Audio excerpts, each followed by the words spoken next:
Olá, boa noite. Sejam muito bem-vindos a mais um Papo Certo aqui da nossa RS Play TV.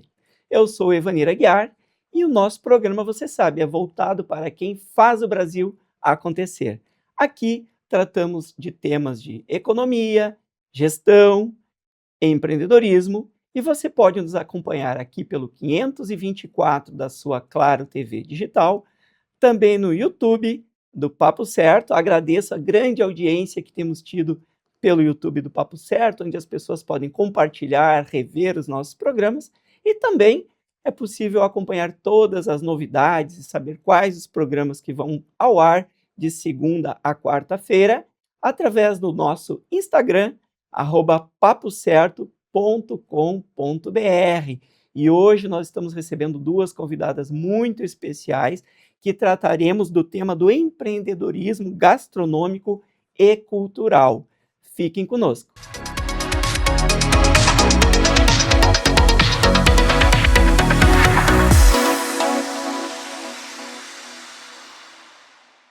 Então, recebemos hoje no Papo Certo duas convidadas muito especiais, que são experts nos temas que traremos aqui. A Larissa Martins Nunes Teixeira, que ela é mestre destiladora, e também a Carolina Martins Nunes Teixeira, que ela é sommelier de vinhos.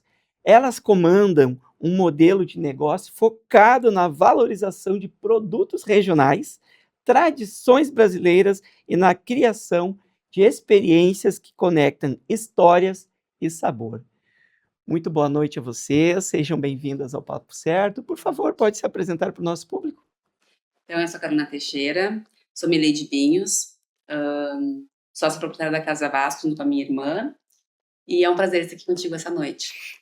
Muito bem, bem-vindas. Tenho certeza que hoje nós vamos ter grandes histórias aqui. Por favor. Meu nome é Larissa Teixeira, tenho o grande prazer, a grande honra de hoje tocar junto um dos nossos grandes projetos, né, junto com a minha irmã, que é a melhor sócia que eu poderia imaginar ter na minha vida. Excelente. Então tá, muito bem-vindas. Então, vamos ao que interessa para o nosso público.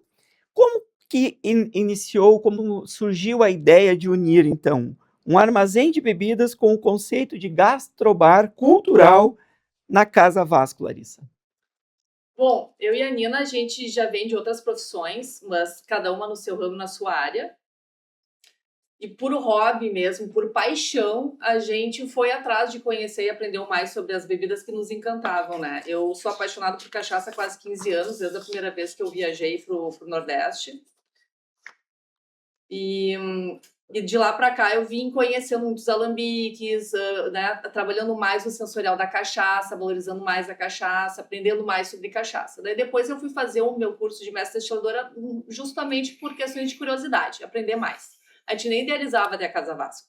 E a mesma coisa minha irmã sempre também foi apaixonada por vinho, e daí foi fazer também o curso da ABS de sommelier, e daí, de muito tempo depois, a gente acabou fazendo o nosso projeto ir para frente. A gente sempre idealizou ter um projeto em que as pessoas valorizassem mais o que o Brasil produz, né? Porque hoje o Brasil ele é referência fora em produção de várias bebidas, né? Que é o nosso foco na casa, só que o brasileiro, ele não tem essa ideia, né? Ele não valoriza e muitas vezes não se permite provar o que a gente produz.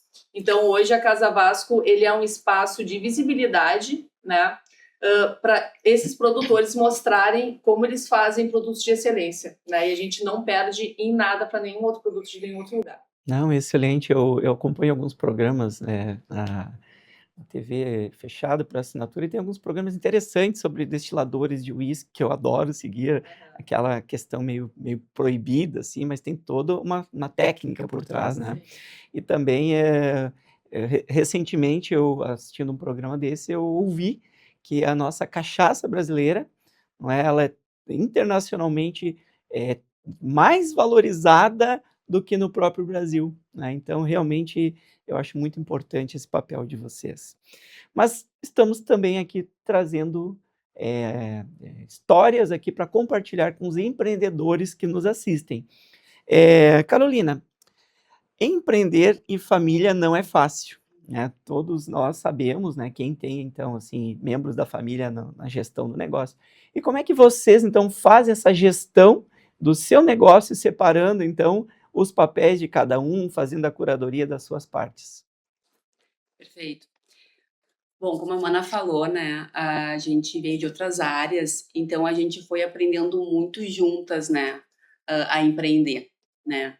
E apesar de ter essas questões familiares, que tem uma intimidade maior e às vezes isso pode trazer um conflito, essa mesma intimidade e essa mesma confiança e lealdade que nós temos faz com que o negócio dê muito certo, né? Porque nós temos objetivos iguais, princípios iguais, né? E uma confiança mútua uma na outra.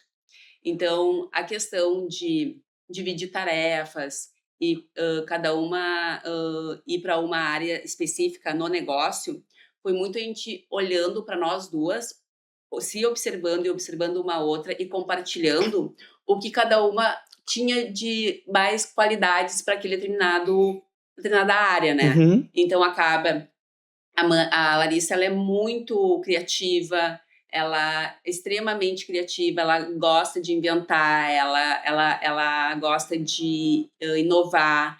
Eu sou muito mais da questão burocrática, né? A curadoria das cachaças fica totalmente com ela, a curadoria dos vinhos fica comigo, né? Mas a gente tem muitas trocas. Isso é muito importante, assim. Então, mesmo cada uma tendo a sua área específica, a gente sempre compartilha uma com a outra para que as duas estejam constantemente inteiradas totalmente do negócio.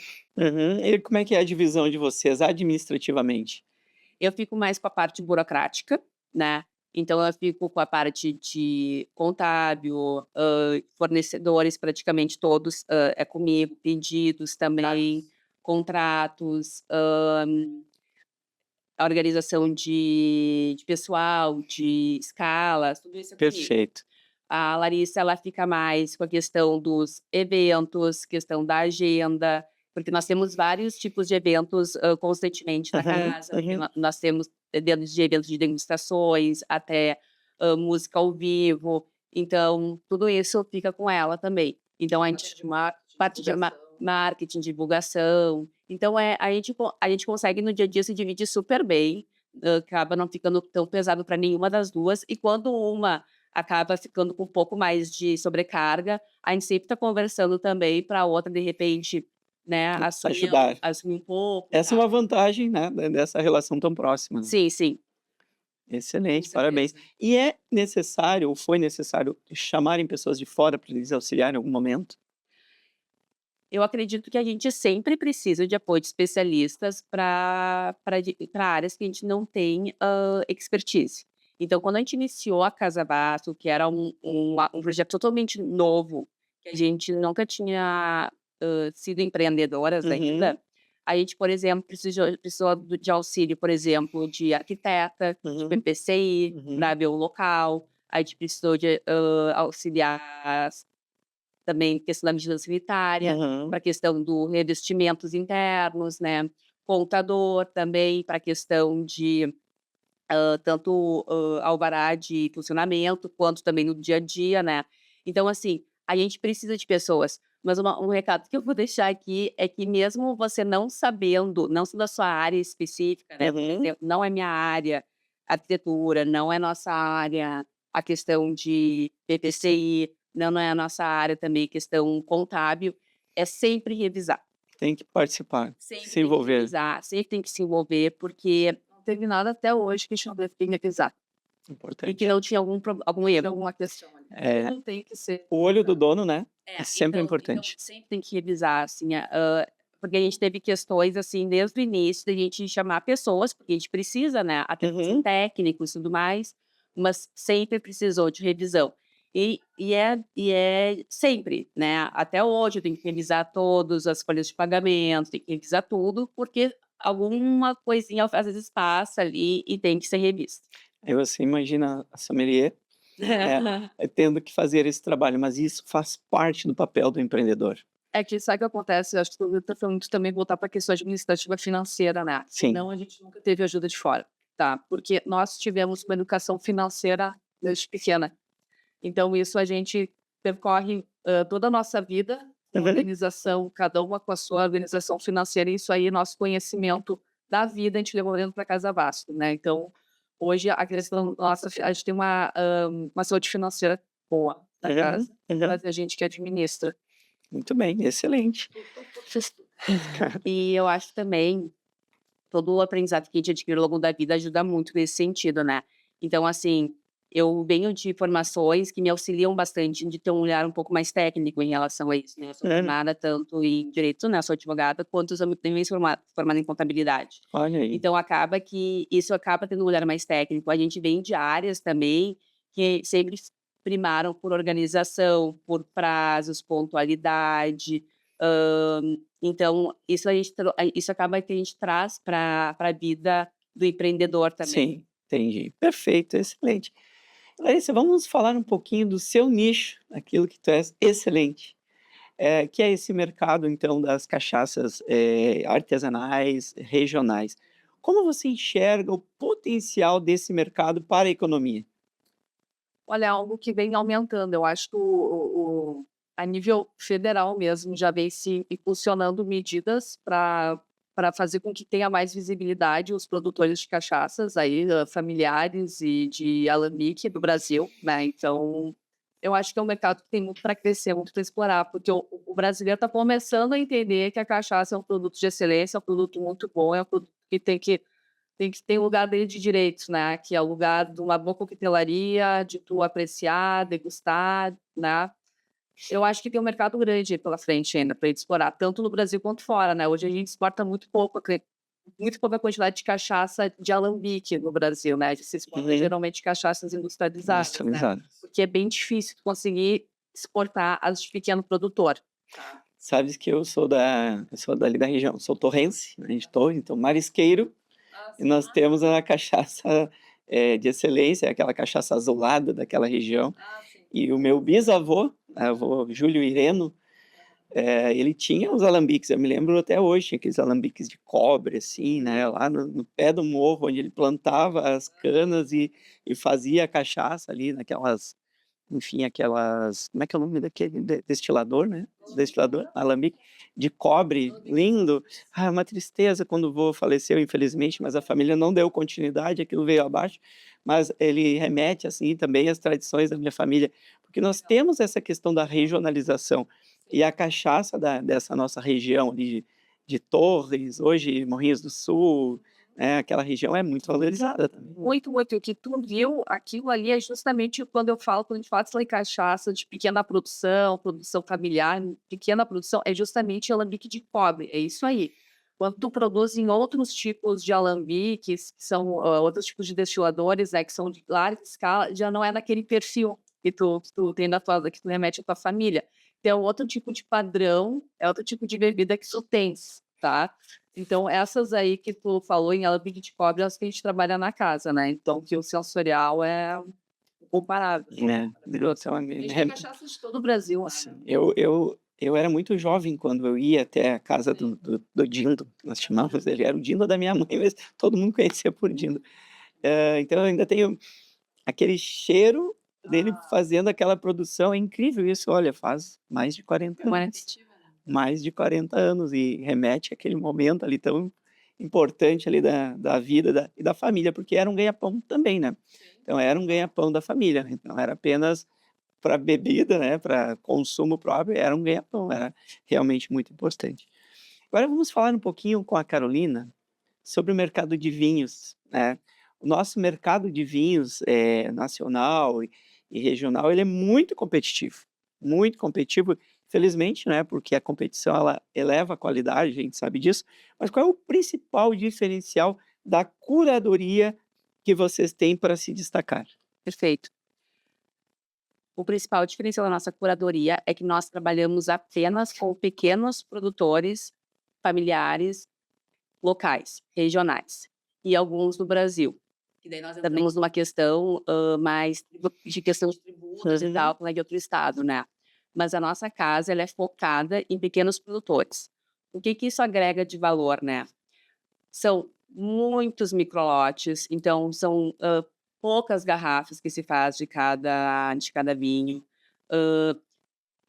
por serem produções pequenas, familiares, não existe uma padronização do vinho, então a quantidade de aditivo que tu coloca no vinho é mínima, mesmo não sendo hoje, a gente está muito pelo vinho natural, vinho de menor intervenção, que são vinhos que não tem uma legislação específica brasileira ainda, mas que seriam vinhos com nada de aditivo, ou muito pouco, aditivos químicos, que eu digo, né? Sim.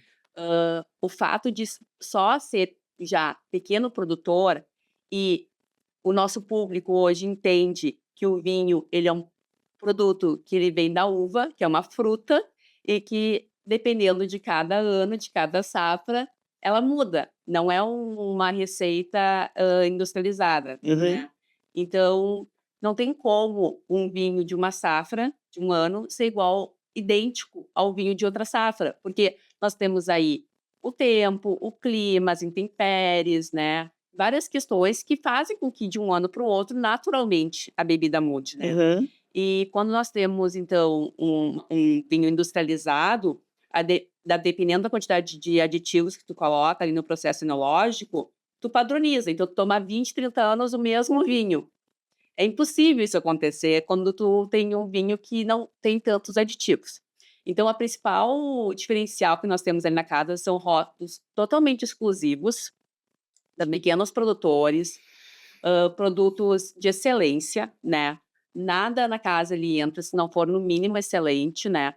Lógico, com várias... para agradar vários tipos de público, então nós Uhum. temos vinhos mais leves, vinhos mais encorpados e tudo mais. Mas, realmente, hoje a gente enfrenta uma questão, também respondendo a pergunta, dessa competitividade muito com produtos Industrializados.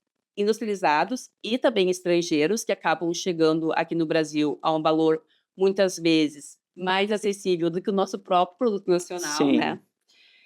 Mas, falando em números para ti, que eu acho que é uma coisa que a gente tem que também olhar, que eu acho que é muito relevante e muito importante, é o seguinte: quando a gente fala de vinho assim, branco, vinho tinto, realmente o nosso público brasileiro ele acaba consumindo um número muito maior de vinhos importados por causa do valor, tá? Mas quando nós falamos de espumante, o brasileiro já bebe muito mais espumante brasileira do que espumante estrangeira. E isso também é porque a gente conseguiu Fornecer também um produto de super qualidade com um valor muito bom para o público, né? Uhum. Então, a gente tem esses dados, e um dado muito importante também, que eu acho que faz parte de compartilhar aqui, é que só no ano passado a gente teve mais 700 premiações de vinho brasileiro, em mais de 13 países diferentes. Muitos vinhos brasileiros são considerados os melhores do mundo na sua categoria, né? São excelentes, assim, ó, o Brasil hoje, ele vive o melhor momento histórico em relação ao também. vinho brasileiro. E essa produção nacional, ela também, ela era antigamente muito regionalizada, tinha uns polos. Hoje eu percebo, inclusive no Rio Grande do Sul, com a produção lá no Paralelo 51, né, assim que diz, né, que é na região daqui da Campanha, Sim. mas também em todo o Brasil, Nordeste, outras regiões. Isso é uma tendência? Isso é uma questão impressionante no Brasil, tá? Antigamente se via a questão continental do Brasil e as diferentes regiões como um problema na produção de uva e Hã? daí, consequentemente, elaboração de vinhos, tá? Hoje se olha como uma diversidade, porque hoje o Brasil inteiro consegue produzir vinho. Desde o Rio Grande do Sul, as diversas regiões, Serra, Campanha, Noroeste, todas as regiões do Rio Grande do Sul produzem vinho, como no Brasil. Então, a gente tem a região Centro-Oeste, Minas Gerais, Goiás, São Paulo, produzindo muito com a dupla poda, que mudaram o ciclo da videira para conseguir colher no inverno. Olha só. E Norte e Nordeste, Vale do São Francisco, Bahia, produzindo uvas de excelência. Então é muito interessante, o Brasil, eu acredito que ele ainda vai ser estudado por essa diversidade, porque, por exemplo, se tu for pegar em Pernambuco, a gente consegue fazer 2 colheitas no ano. Quando tu pega o Centro-Oeste ali, tu colhe no inverno, quando tu poda. Aqui no Rio Grande do Sul, No a verão. videira é o natural e a gente colhe no verão, ali em fevereiro.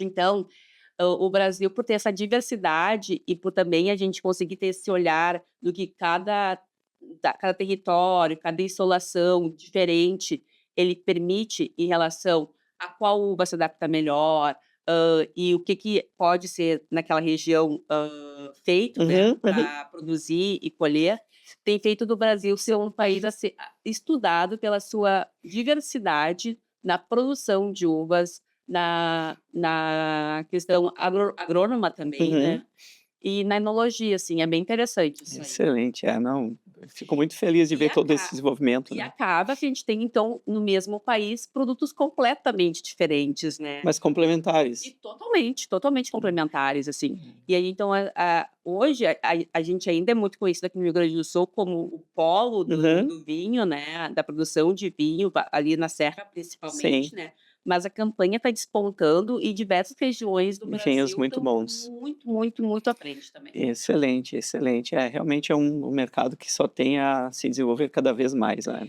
Para ter uma ideia, a gente produz muito vinho no Rio Grande do Sul, mas em questão de quantidade o Pernambuco já superou, Olha aí, em quantidade. de quantidade de produção de uva, né. Mas é mais industrial? Ou também com essas pequenas produções Não, não, lá eles têm vinícolas um pouco maiores, maiores, não né? é assim. É mais em Todo quantidade e aqui é lugar mais tem, todo diversificado, né? lugar tem o produtor maior e o menor produtor, né? Mas lá em cima, assim, eles produzem muita uva para espumante também. Olha só. Excelente. Esse tema do vinho e da cachaça, a gente poderia aqui falar vários programas, porque eles são realmente muito interessantes. Vou mudar um pouquinho o tema aqui, mas tudo a ver com gestão, tá, Larissa? Vocês, né, da Casa Vasco, estão localizados aqui em Porto Alegre, no bairro Bonfim, que é um bairro bem tradicional, um bairro boêmio, historicamente conhecido, né? Histórias do Lupicínio, né, era ali por este bairro. E esta identidade da Casa Vasco com o bairro é muito forte. Como a escolha, então, do ponto comercial, ela influenciou o faturamento e o público de vocês? Perfeito. Pode tocar.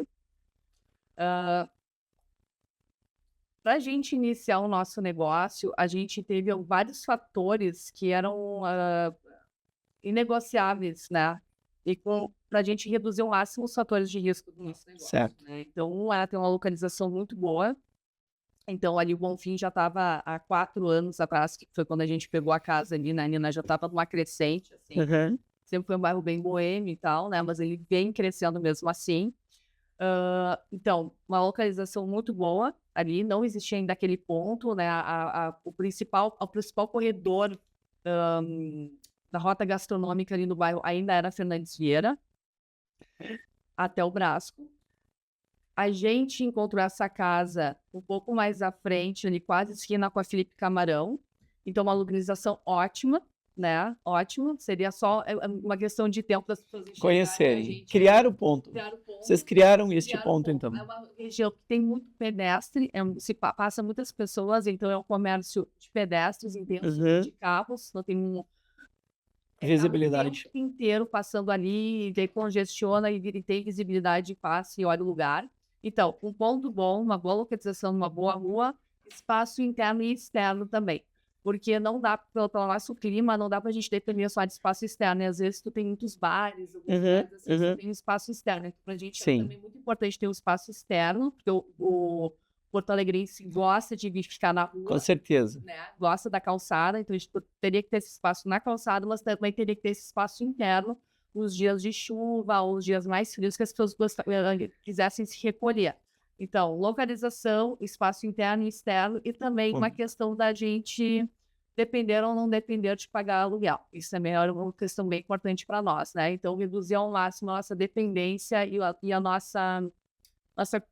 nosso valor que a gente já iniciaria no mês, né? Digamos, de negativa. Excelente.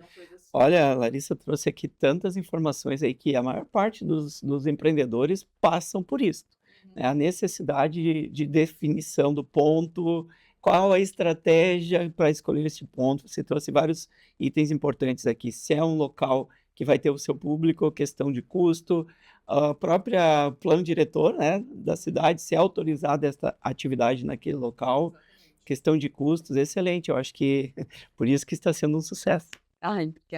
Sim, tudo isso foi visto também, a questão se a gente poderia naquele local ali também exercer atividade, né? como nosso foco também é muito bebidas, a questão de ter um estacionamento privativo não influenciou tanto na escolha também. Então, nós não temos estacionamento privativo na rua, mas também a gente sabe que hoje as pessoas, e por favor, né, bebem e não dirigem, Beba e não né? dirige. Hoje está sendo usado muito o Uber e tudo mais, e essa questão dos transeuntes, né, nos pedestres, é uma coisa absurda ali no Bonfim, então realmente fez bastante diferença. Excelente. Mas, Carolina, continuando conversando contigo, além de servir, né, vocês também promovem workshops e degustações, algo muito comum na área de vinhos, né? Como esses eventos agregam valor financeiro e posicionamento da marca para a Casa Vasco? Perfeito. Quando a gente iniciou o projeto da Casa Vasco, a cachaça ela é um produto brasileiro. Ponto, não tem que discutir. Mas vinhos brasileiros, há 3, 4 anos atrás, a gente ainda existe um preconceito tanto em relação à cachaça, que a gente tenta desmistificar, como em relação ao vinho brasileiro também existe, né? Ainda. E quando a gente iniciou o projeto, eu queria só ter vinho brasileiro ali na casa. Mas por uma questão de também a gente entender que a gente como seria nosso público e não saber se o público receberia isso de forma Uhum. já inicial totalmente, a minha curadoria foi basicamente metade vinho brasileiro Sim, e metade vinho estrangeiro. Então eu fiz uma curadoria com ainda bastante vinho de fora, né? Então vinho argentino, chileno, sim. espanhol, português, italiano, enfim. O que fez com que o nosso público começasse a entender na prática e melhor a excelência do nosso produto foi com as degustações. Degustações. Então, a gente abriu a casa em agosto, e em setembro a gente já iniciou com degustação, trazendo o produtor vinho brasileiro. Excelente, porque, vejam, a gente sabe, apesar de sabermos que os vinhos eles têm diferentes sabores, não é? E sensações, somente degustando é que a gente vai saber se gosta ou não, né? É que nem quando a gente tem um filho, como eu tive 3, né? Eu não gosto disso. Mas como tu não gosta? Nunca experimentou, não conhece a textura, não conhece o sabor, o cheiro. Não, olhando, então eu entendo que a degustação para vinhos, cachaças, enfim, cachaça eu acho mais difícil ainda a gente identificar as diferenças do que no vinho. O vinho, tanto tomar, a gente consegue entender, olha, isso aqui é um Malbec, isso aqui é pelo hábito. Agora, sem provar, não tem como. Então o que a gente acabou fazendo ali, né, foi elaborar sempre projetos de degustação de forma sequencial de bebidas. Então hoje a casa promove, né, de forma fixa, que a gente às vezes divulga nas mídias e outras também por encomenda dos clientes, né? Então se um dia tu tiver um grupo ali de algumas pessoas que tu quiser explorar mais, cachaça, vinho, whisky, hidromel, drinks, produtos mais regionais, chopp, né, que a gente também trabalha com chopp de pequeno produtor local.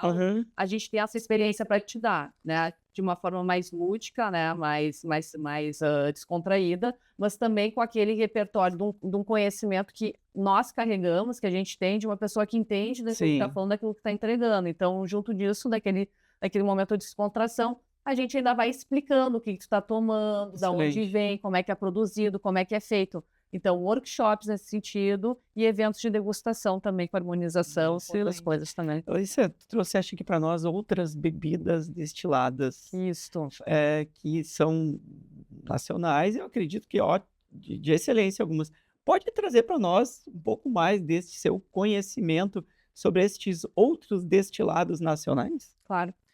Hoje a bebida icônica brasileira, e realmente que faz parte do nosso patrimônio cultural histórico do Brasil, é a cachaça. E tudo aquilo que a minha irmã falou, que a Nina falou sobre vinhos, né? Diferentes tipos de uva, de diferentes regiões, com diferentes sensoriais, diferentes terroir, a cachaça traz também, né? Com diferentes madeiras que tu acaba colocando na cachaça, diferentes canas, diferentes regiões que é produzido. Então, hoje a cachaça é a principal, mas a gente tem outras bebidas produzidas no Brasil. Por exemplo, no norte do Brasil é produzido tiquira, que não vem da cana-de-açúcar, vem da mandioca. A gente produz aqui no estado do Rio Grande do Sul, uma das maiores destilarias da América Latina de whisky é aqui do sul do Rio Grande do Sul, que é a Union Distillery, que fica em Bento Gonçalves. A gente produz excelentes vodkas, eu produzo excelentes gins, tá? A gente produz outras bebidas também, como o hidromel, que não é uma bebida destilada, é uma bebida fermentada, mas, por exemplo, a gente tem de forma exclusiva um dos melhores hidroméis do Brasil, que saiu até na G1 uma reportagem sobre ele, que é uma bebida fermentada à base de mel, né, e não de cevada, por exemplo, como se fosse uma cerveja.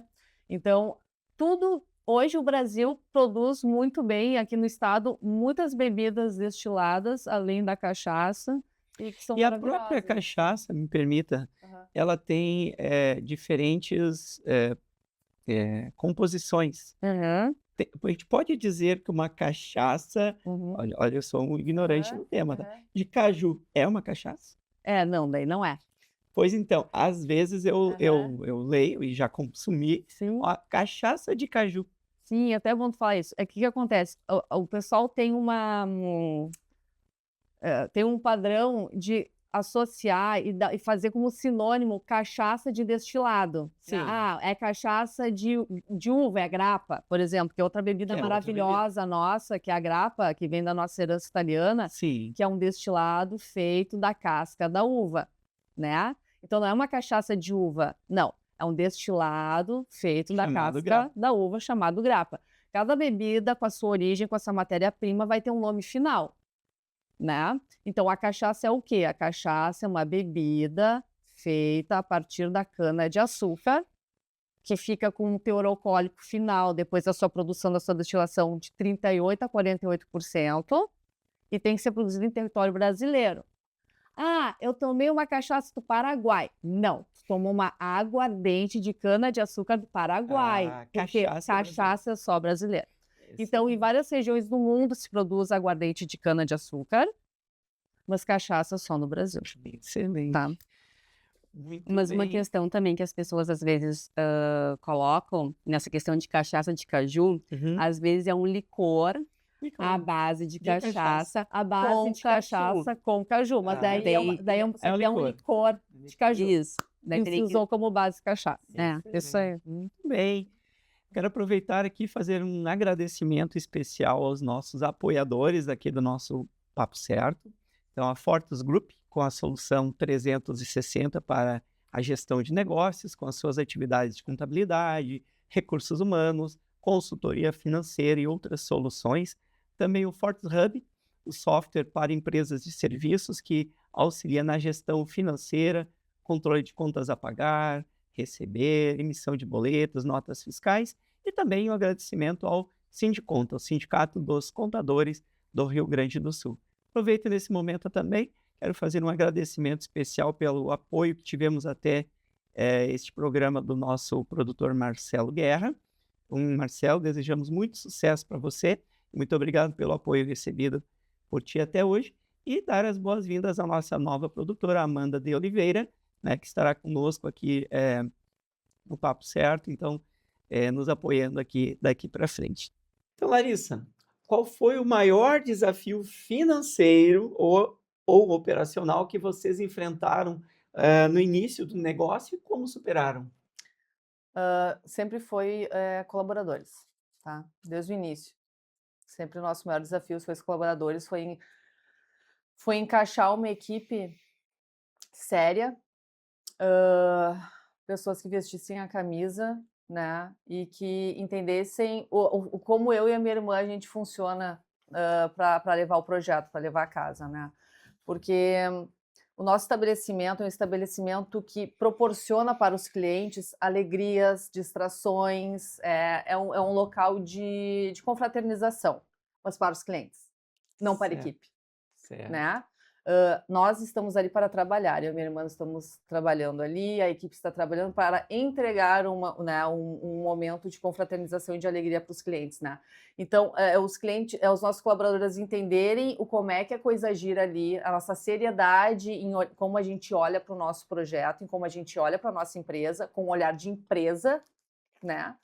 E entenderem também como as regras e como os princípios da casa devem ser seguidos para uma harmonia no geral. assim. Excelente. A gestão de pessoas, Tá. via de regra, é um dos maiores desafios para os empreendedores. E Sim. no caso de vocês, entre aspas, parece um comércio, mas vocês entregam muito mais do que isso. É serviço conecto conectado ao comércio. Então, Sim, isso faz com que o sim, desafio seja dobrado, porque a sim. pessoa não está ali apenas para alcançar, né, um produto que o cliente quer. Não, ele está ali para demonstrar, para encantar, para... Perfeito, porque nós não vendemos o óbvio.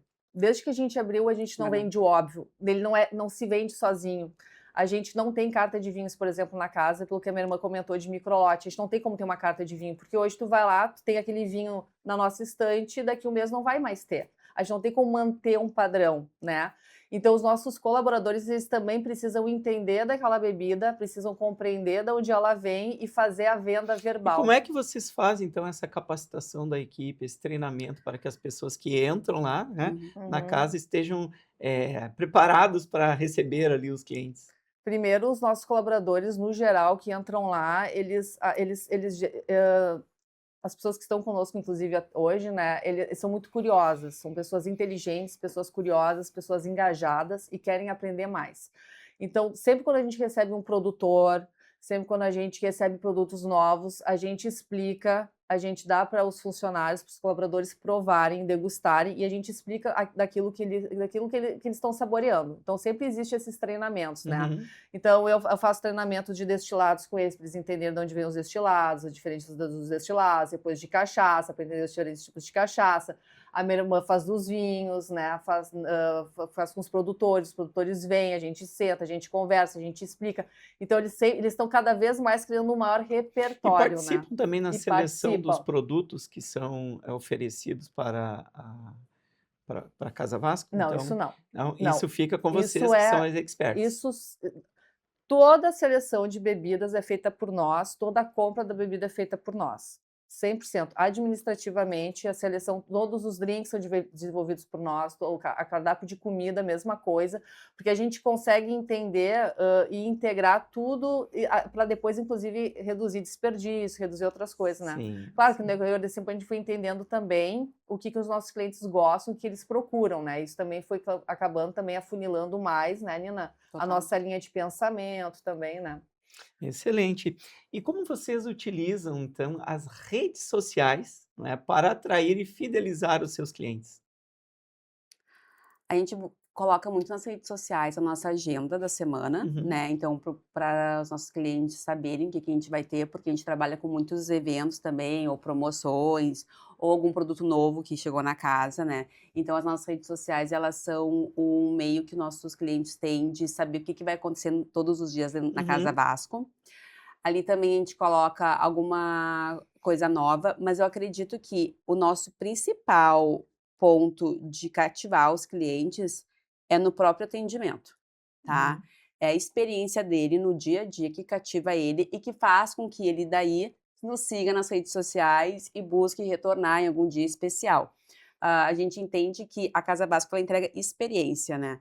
E a experiência num todo. Então, é com um bom atendimento, uma excelente comida, uma excelente bebida, um excelente ambiente. Tudo isso vai entregar uma ótima experiência para o cliente e vai fazer com que ele retorne. Qual é a rede social de vocês? @casavasco207. Excelente. Se Então, não botar o 207, vai parar lá em Portugal. vai parar em Portugal. Então, Vai. @casavasco207. Isso. Excelente. E Larissa, a cachaça, ela ainda enfrenta um desafio com o preconceito na alta gastronomia. Como vocês trabalham, então, este tema para mudar esta percepção? Bom, a gente trabalha justamente a gente oferecendo uma carta, vários fatores, a gente trabalha de várias formas isso, tá? Uma delas é a gente tendo uma carta hoje de cachaças na casa. Então, hoje eu não conheço um outro estabelecimento, né? Ou se tem, são muito poucos que tem uma carta de cachaças, né? Então, do nome do alambique, de onde vem aquela cachaça, qual é o tipo de madeira daquela cachaça, o tempo que ela ficou maturando, né? Então, os anos que ela tem. Então, nós temos uma carta de cachaça na casa, bacana, bonita, impressa. Nossa comida na casa, várias vai cachaça. Então, a gente flamba os nossos peixes quando a gente faz os nossos risoles com cachaça. O nosso molho de tomate, que a gente usa em vários pratos na casa, também vai cachaça. Então, a gente já começa incluindo a cachaça aí. A gente também tem contato com outros lugares também vinculados à formação de gastrônomos, né, para justamente tentar incluir, começar a levar esse conhecimento para dentro dos setores que que formam, né, as pessoas vinculadas à da gastronomia, então chefes de cozinha, né, do meio. E também, eu acho que justamente com a nossa, com os nossos projetos de degustação mesmo, de entenderem que justamente a cachaça é um produto que ele tem que ser valorizado e tem que ser incluído, né? E quais são as combinações da cachaça com a culinária? O Olha, que se pode, ainda se toma antes como um aperitivo, aham. se toma durante, depois, como é que, Ela é explica um ela é pouquinho. tudo isso. A cachaça, ela te antecipa, ela é um tira-gosto, né? Ela é Sim. uma companheira para tu tomar durante e também ela é uma saideira. A cachaça, ela é tudo que tu pode querer dela. Uhum. Por isso que ela tem vários sabores e aromas diferentes. A cachaça, que nem o vinho tu tem várias uvas que tu consegue Sim. trabalhar para elaborar um vinho. A cachaça, além de ter vários tipos de cana, tu tem quase 40 tipos de madeira diferente por causa da nossa riqueza da nossa flora brasileira, que tu pode envelhecer. Então tu consegue sempre ter percepções diferentes, sensoriais diferentes, dependendo da madeira que E tu quais, envelhece quais a são as cachaça. madeiras mais valorizadas para envelhecer e enriquecer o Enriquecer. sabor? A mais conhecida, a mais padrão, é que se envelhece grande parte de todos os destilados do mundo e vinhos também, que é o carvalho, tá? Então, uma madeira em carvalho, uma cachaça em carvalho, geralmente ela tem uma aceitação mais fácil, porque as pessoas já estão mais acostumadas com esse sensorial. Por Que conta da vem outra do bebida que é o uísque, uísque, né? que vem do rum, que vem da tequila Mas no Brasil envelhecida. também, eu já ouvi falar No do pau-brasil No também, né? Brasil tem pau-brasil, só que não é uma madeira. Aí que tá. Quando ali na Casa Vasco a gente quer priorizar questões aqui do Rio Grande do Sul, só que a gente não tem madeiras aqui. Então, Entendi. que tem essa diversidade que eu te comentei. Então, a gente é obrigada a expandir a nossa gama, nosso leque de cachaças, para a gente poder ter outras madeiras do Brasil. Tipo, a gente tem aroeira, em sabiá, mas uma madeira que é muito conhecida e é a nossa queridinha é a amburana, por exemplo, que é Amburana. uma madeira icônica do Brasil, que se envelhece cachaça e ela tem uma aceitação muito grande, Eu né? já tomei. Mas eu acho que é por aí, eu acho que as pessoas têm que começar a esquecer que a cachaça só o conhaque deve ser usado na gastronomia, né? Uhum. Porque é envelhecido em carvalho, né? Então tu pode Sim. pegar uma cachaça envelhecida em carvalho e usar Deixa aquele sabor também. também Excelente. para desenvolver aquele prato ali. Muito bem. A Casa Vasco, ela também se posiciona como um espaço cultural. Essa é uma grande Sim. diferença, não é? E de que forma essa programação, né, artística, ela se paga e gera lucro, né, para o bar? Aceito. Bom, a gente sempre viu as bebidas como também expressão de arte, né? É uma alquimia, né? A gente é apaixonado pelas bebidas, né? Pela cachaça, pelo vinho. E da mesma forma que a gente vê as bebidas como expressão de arte, a Casa Vasco a gente sempre procurou dar visibilidade para os produtores e para diversos outros tipos de forma de arte, né? E daí veio também as nossas noites, né, e dias de música ao vivo, né, em que nós trazemos diversos artistas ali para casa, para que eles tenham visibilidade e mostrem sua arte, né, com a sua música, muitas vezes, né. A forma que a gente encontrou de fazer isso, né, acontecer foi com um projeto que a prefeitura e o estado desenvolveram, que é um selo de respeito ao músico, tá? Onde o estabelecimento reverte 100% do couvert para o artista. Então, assim, Excelente. foi a forma que a gente encontrou de fazer isso acontecer. Porque como a gente é um espaço pequeno e Uhum. não uma casa de show, Sim. a gente não consegue lotar um lugar com não sei quantas pessoas até a gente conseguir ter um valor que a gente consegue remunerar o Entendi. artista de uma forma... Então, o artista que for se apresentar na Casa Isso. Vasco, ele já sabe que o couvert é totalmente É todo dele. dele. Então, Ele também ajuda a trazer ele ajuda a trazer, pessoas. então é uma parceria exatamente, e o cliente pode ter certeza absoluta que se ele pagar R$ 20 pelo couvert do artista, que é o valor que a gente sugere, ou R$ 100, vai ir para o artista. Excelente. Carolina, continuando contigo, como vocês equilibram, então, a oferta de produtos locais com a necessidade de manter margens de lucro competitivos em tempos de inflação? Você que cuida das finanças da empresa. Assim, é difícil, assim.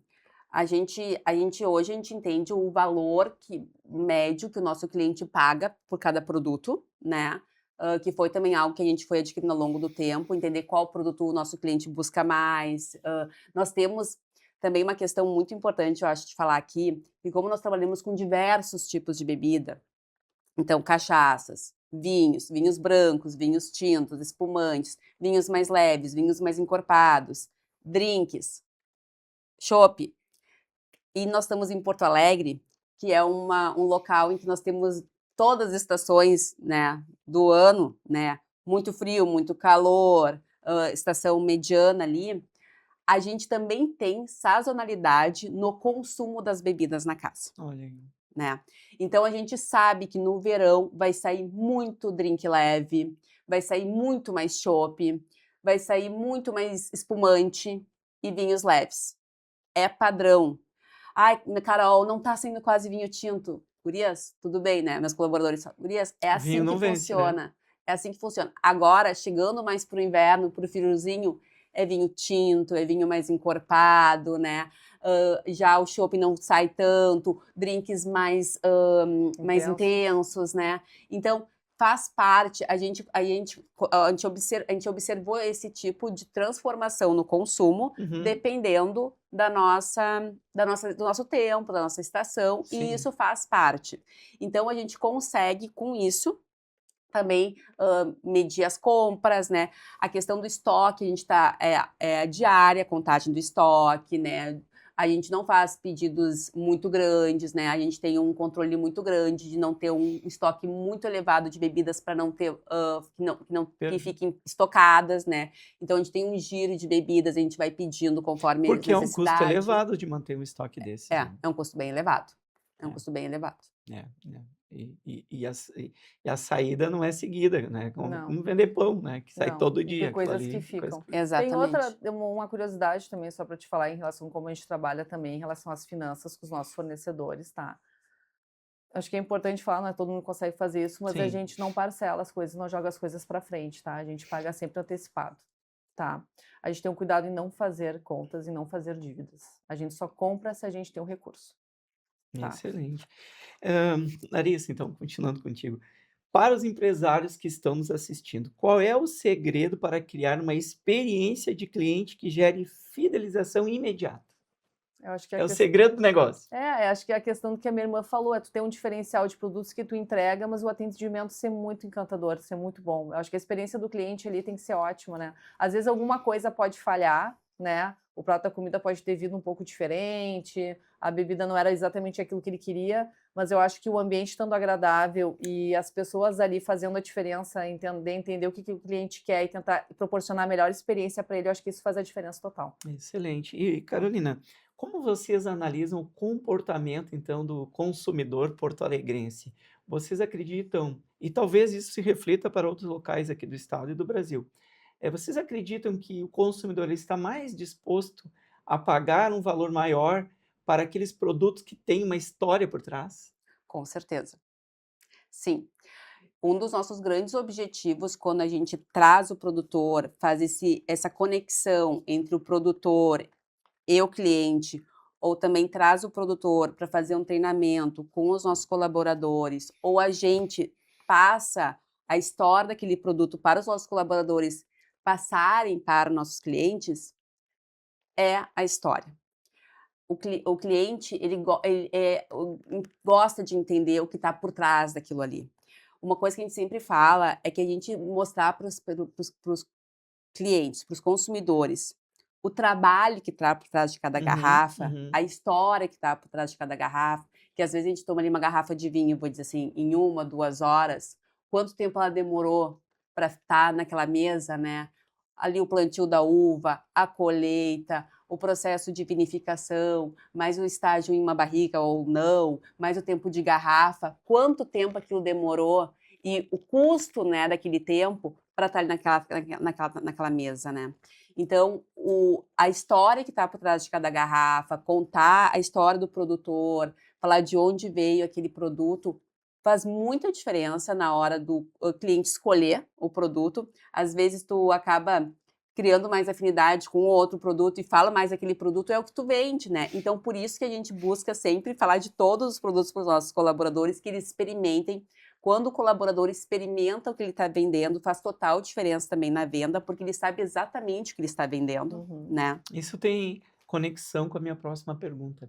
A gente sabe que em gestão de qualquer negócio, falar de gestão de pessoas É um dos temas mais importantes que a gente tem. Como é que vocês fazem, então, para fidelizar essa equipe de vocês que tem que ser altamente especializada? Imaginem, eles experimentam tudo que estão vendendo. Como é que vocês fazem para fidelizar essa turma toda? A gente acaba tendo uma relação muito próxima com os nossos colaboradores, né? Porque nós não somos apenas pessoas que criaram um local e não estão lá. Nós estamos todos os dias lá, nós fazemos parte da operação, nós fazemos parte da dinâmica, nós estamos constantemente conversando com eles, entendendo as necessidades, entendendo, tendo feedbacks, né? Entendendo o que aconteceu, falhas ou e também, né, claro, né, sempre valorizando quando a gente tem, assim, no dia a dia, acontecimentos muito bons, performances muito boas e tudo mais. Então eu acho que esse contato diário e a gente entender como cada colaborador funciona e também essa questão de eles cada vez se sentirem mais, autônomos, terem mais autonomia para apresentar os produtos, né, porque quando tu acaba conhecendo mais o produto, tu se sente mais, capacitado a falar Uhum. sobre ele, Sim. né. Então a gente vai dando para eles esse tipo de independência. Vai entregando mais recursos, né? Porque nenhum colaborador até hoje chegou para nós, por mais que tivesse anos de experiência no mercado, com conhecimento que depois a gente acabou não passando para ele, tá? A gente que capacita os nossos colaboradores, todos eles. Independente se foi gerente, subgerente, bartender, pessoal de cozinha, todos eles foram capacitados por nós. Ninguém chegou lá com conhecimento de vinho ou de cachaça tão bom quanto a gente que passou para eles. Tudo foi Olha aí, capacitado por nós. excelente. E quais são os principais indicadores que vocês acompanham, semanalmente para a gestão do negócio? A gente tem a questão do faturamento, que a gente acompanha, né. A gente também tem uma questão muito grande de sempre ficar observando a questão do nosso faturamento, com a questão dos dias que a gente fatura, o que que a gente pode melhorar em cada dia da semana, que, por exemplo, a gente pode promover alguma coisa mais interessante em um dia que não tem tanta que os clientes às vezes não saem tanto, não vão tanto, né. Uhum. A gente faz esse processo muito afinco, assim, de olhar cada dia da semana, olhar o que que a gente pode, de repente, colocar em determinado dia, para de repente ser uma coisa que vai chamar os clientes, Uhum. né. Uma outra coisa também que a gente olha muito é o retorno do cliente. Se o cliente retorna à casa, é um indicador muito positivo, porque é sinal de que ele realmente gostou Sim, da primeira experiência, né. sim. Então eu acho que para nós hoje, os fatores principais da gente ver que a gente está fazendo uma boa entrega e um bom negócio, claro, é o faturamento, mas é o cliente retornar à casa. É o Excelente. principal. E, Perfeito. vamos falar agora, Carolina, sobre a harmonização, né, que é muito falado na alta gastronomia, do cardápio de comidas com de bebidas, aí tanto destilados quanto vinhos. Eu sei que é um pilar lá né, da Casa Vasco, e como isso ajuda a aumentar o ticket médio da empresa? Sim, a gente tem essa questão da harmonização e em relação ao vinho existe muito, né, essa questão da harmonização, de tu harmonizar determinada comida com determinado vinho. Mas uma coisa que a gente coloca bastante, clara ali na casa é o seguinte: a melhor harmonização é aquela que tu gosta, certo? Então, se for algo que tecnicamente não faz sentido, mas tu adora, é o que importa, né. A gente tenta desmistificar muito essa questão do vinho, da cachaça e também essa questão, né. Então se tu quer comer um prato de comida bebendo uma dose excelente de cachaça, bebendo um drink, bebendo um vinho mais encorpado, Eu vou um vinho comer uma carne, um cordeiro, a gente serve lá cordeiro com tomatada na casa, mas eu quero tomar um vinho branco, toma, tu gosta? Então, mesma sabe. coisa da cachaça, né, às vezes perguntam: "Qual é o jeito certo de tomar cachaça, Lari?". É com pedra de gelo, não é, na geladeira, não é. Tu gosta com gelo? Toma com gelo. Tu gosta na geladeira? Toma na geladeira. Tu gosta de temperatura ambiente? Toma em temperatura ambiente. Toma como tu gosta. Excelente. Larissa, contigo, vocês pensam em expandir, né, o seu modelo de negócio, seja com uma nova unidade, com franquias ou mesmo pelo e-commerce? Hoje, eu e a minha irmã, eu e a Nina, a gente não a gente entende que a gente não conseguiria manter o nosso padrão de qualidade de entrega se a gente abrisse uma franquia, tá. A gente entende isso. tá? Então, Por causa da complexidade do a negócio. intenção é se Tá. desenvolver e melhorar a atual gestão do A local melhor de- gestão, a gente está sempre se reformulando. Aquilo que a Nina comentou do faturamento, e daí se vem pessoas, né, se eles retornam, a gente tem que estar sempre atenta, porque é diariamente uma atenção para a gente estar repensando o negócio. Eu acho que tu tem que ter um negócio que nunca ele está quadrado, fechado numa caixinha, né? A área de atuação de vocês, né, contador, a área do direito, a minha área da saúde, são áreas quadradas, fechadas, restritas, não te dá muitas variações, muitas vezes, né? Te imposto coisas, né? A nossa área, que é a área da criação, da gastronomia, a área da criatividade, da arte, da expressão, são áreas que tem que estar constantemente. O artista olhando. Exatamente. Eu Então a fa... gente tem que estar sempre se remodelando, enxergando, tá funcionando, não tá. Porque se tu fica fechada naquela tua ideia, daquele jeito tem que ser feito, e tu vê que não funciona, não, mas eu quero, não funciona. Tu tem que estar sempre se remodelando, Sim. reavaliando, sempre, constantemente. Eu falo que que quando a gente criou a Casa Vasco, é como se a gente colocasse um filho no mundo, né? A gente tem expectativas, né? A gente fez um negócio pensando numa determinada coisa, né? Mas ele cria a sua própria personalidade. Sim. E ele vai, às vezes, E para... ter muitas unidades pode perder essa personalidade. Nunca Não- foi esse o objetivo da Ah, gente. não é o objetivo. Não, a gente sempre teve um objetivo que a gente alcançou mesmo, que foi ter um lugar bom e bem feito que entregasse algo inusitado para as pessoas. Excelente. Assim. Infelizmente, a gente está indo para os 2, 3 minutos finais aqui, Larissa e Carolina. Eu queria que a Carolina trouxesse um conselho, então, para as mulheres que desejam liderar e empreender, então, no mercado de bebidas, que historicamente é muito masculino. Pode ser mais de um conselho. Olha, eu acho que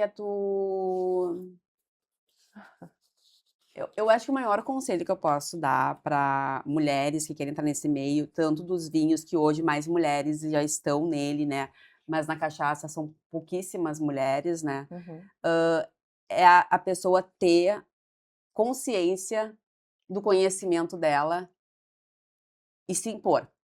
E colocar aquilo para fora, né? Uhum. A gente, às vezes, Não se intimidar. não se intimidar. Não se intimide. Eu acho que esse é o maior conselho que eu posso dar. Coragem. Coragem, é. E eu venho nesse processo, né?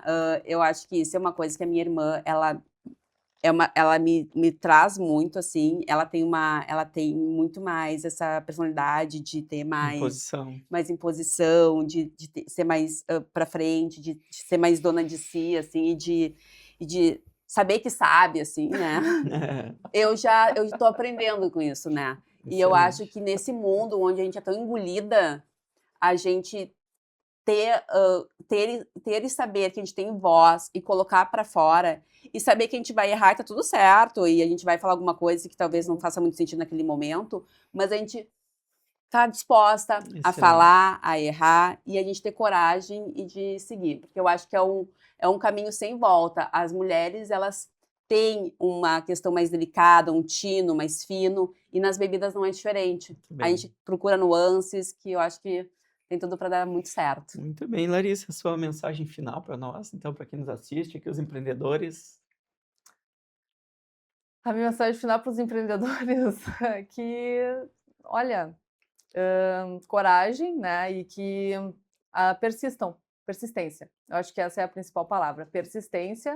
E a mensagem final que eu quero mandar um beijo, um abraço para a nossa terceira irmã, que nós temos uma outra irmã que não faz parte do projeto da Casa Vasco, mas ela fica do outro lado, que é o lado da apreciadora das comidas e das bebidas que a gente desenvolve, a Dani, Daniela Martins Nunes Teixeira, então um beijo para ela. Beijão, Dani. Muito bem, pessoal, eu quero agradecer aqui nossa participação muito especial das convidadas, a Carolina Martins Nunes Teixeira e a Larissa Martins Nunes Teixeira, trazendo todo o seu conhecimento aqui, muitas dicas para os nossos empreendedores.